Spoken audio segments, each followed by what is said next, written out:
के कर गढ़ल कालासा के कर भरल पानी है।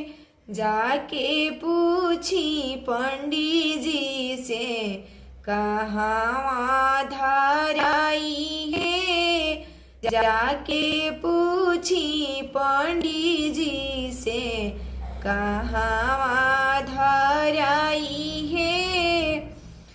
कोहरा गढ़ल कलशा बाबा के भरल पानी है। कोहरा गढ़ले कलशा बाबा के भरल पानी है। जाके पूछी पंडित जी से कहाँ धराई है।